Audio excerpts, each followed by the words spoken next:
Hello, thank you for listening. My name is Klaus Richter, and I want to tell you a story from a time when I was just 25 years old. Before the war, my world was simple. It smelled of hot oil, shaved steel, and clean rags. I was a mechanic in Dresden, you see. In my father's workshop, there was a logic to everything.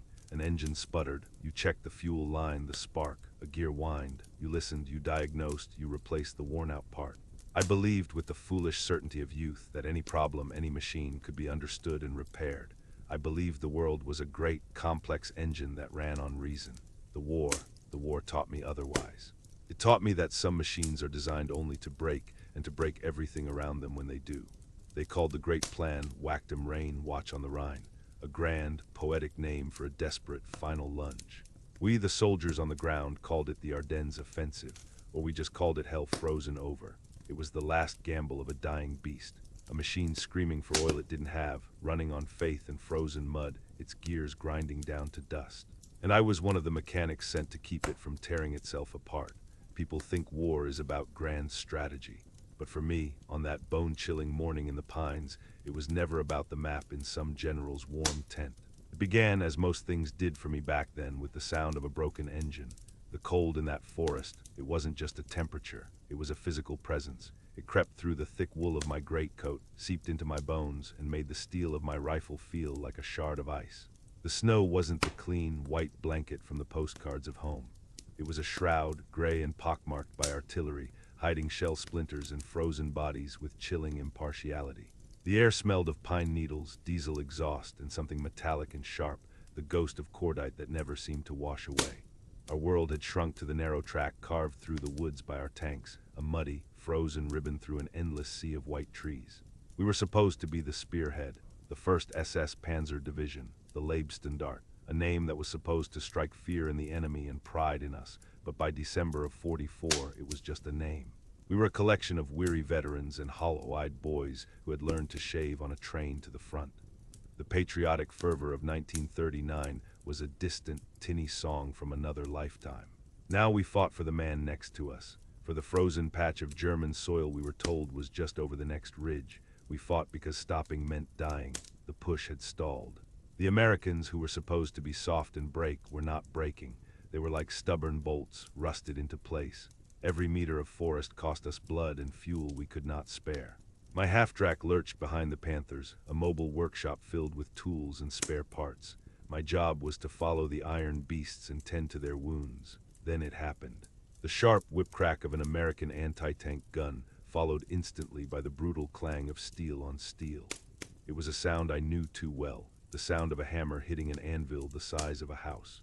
Up ahead, Panther 411, commanded by a young sergeant named Metz, shuddered to a halt, slewing sideways and digging its right track deep into the snow. It wasn't a kill shot.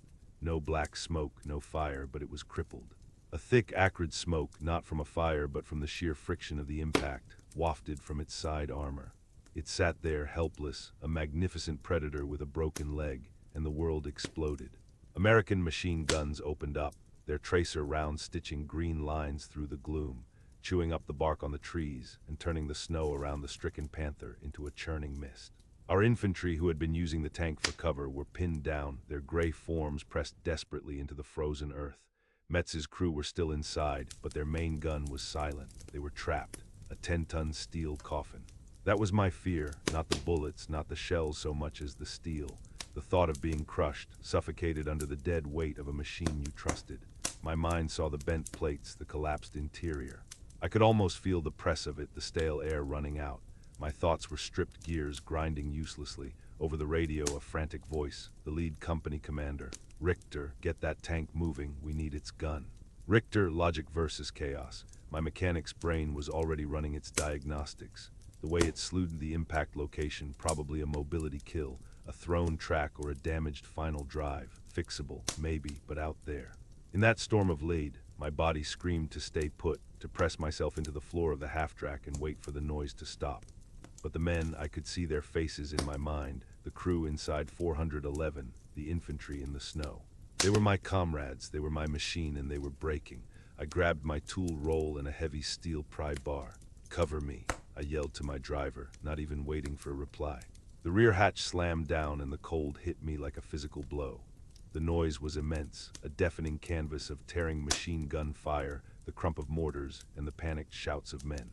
I ran low, my boots sinking in the churned-up snow. Each step was a lifetime. Out the hatch, snow stings, air burns. The world is gray and white in flashes of green. I reached the Panther. The side of it was a landscape of raw, gouged steel. The smell was overpowering, hot metal, burnt paint, and fear. I slammed my hand on the hull to let the crew know I was there. A muffled banging came from inside. They were alive. The track on the right side was mangled, a broken steel necklace hanging limp off the drive sprocket. But the main problem was worse. The sprocket itself, the massive toothed wheel that drove the track, was shattered. A direct hit. 1,000,000 to 1 shot. The teeth were sheared off, the housing cracked. It was impossible. A field repair for that. You needed a crane, a full maintenance crew, hours of work in a rear area workshop. Not one man with a bag of tools in the middle of a firefight. I could hear the commander screaming on the radio, which had been left on inside my half-track, the sound carrying faintly across the snow. He was ordering the infantry to fall back. They were going to abandon the tank, abandon Metz and his crew. No, I remembered standing in my father's shop. A farmer had brought in a tractor with a cracked engine block. Impossible to fix, my father had said. But I'd stayed up all night, drilling and pinning, using a special epoxy we had. It held. The farmer drove it for another 10 years. There's always a way, boy, my father used to say, if you're willing to get your hands dirty. My hands were already dirty, slick with a mixture of grease and melting snow. I saw it then, a temporary fix, a stupid, desperate, ugly fix. On the rear of the hull were the spare track links. They were held on by heavy steel pins. If I could somehow wedge a pin or part of one into the damaged sprocket housing, it might just catch the track guide horns. Just for a moment, enough to give the track purchase. Enough to move the tank a few meters, get its gun back in the fight, get its crew out of the trap. It was the act of a madman. I pulled a pin from its bracket. It was frozen solid. I used the pry bar, grunting, my muscles screaming in the cold. A machine gun burst stitched a line of holes in the fender just above my head, showering me with sparks and frozen mud. I didn't even flinch. My world had shrunk to the pin and the sprocket. It was me and the broken machine. I was talking to it, whispering curses and prayers. Come on, you pig, work for me, just once. I hammered the pin into the cracked housing with the back of a wrench. The fit was wrong, the angle was a disaster. It wouldn't hold for long, it might not hold at all. I scrambled to the front, screaming at the invisible driver inside. Metz, try it slow. For God's sake, slow. The engine, which had been idling, roared. The tank trembled. I watched, holding my breath. The damaged sprocket turned. The track tightened. The pin I'd hammered and groaned, steel scraping on steel in a sound that set my teeth on edge. The track caught. The tank lurched forward a meter, then another. It was working. The massive beast was moving, dragging its wounded leg, but moving. I felt a surge of triumph, a pure mechanic's joy. I had fixed the impossible. I had bent the chaos to my will. The Panther's turret began to traverse, swinging its long 75mm cannon towards the American machine gun nest that had been tearing us to pieces. I started to scramble back from the tank, a wild grin on my face, and that's when the mortar round landed. There was no sound, just a colossal, silent punch to my right side, a flash of white heat that erased the gray forest. I was thrown backwards, tumbling into the snow. The world came back in pieces, the ringing in my ears, the smell of my own blood, hot and coppery in the frozen air. The Panther fired. A deep, resonant boom that vibrated through the ground and into my bones. I turned my head. The American machine gun nest was gone, replaced by a geyser of snow and black earth. My comrades were cheering. The tide of our small, meaningless fight had turned.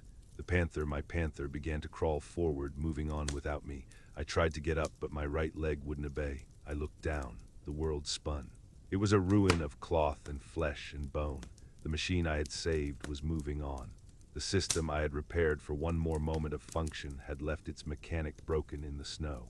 I spent the rest of my life with a limp and a piece of American steel in my hip that aches when the weather turns cold.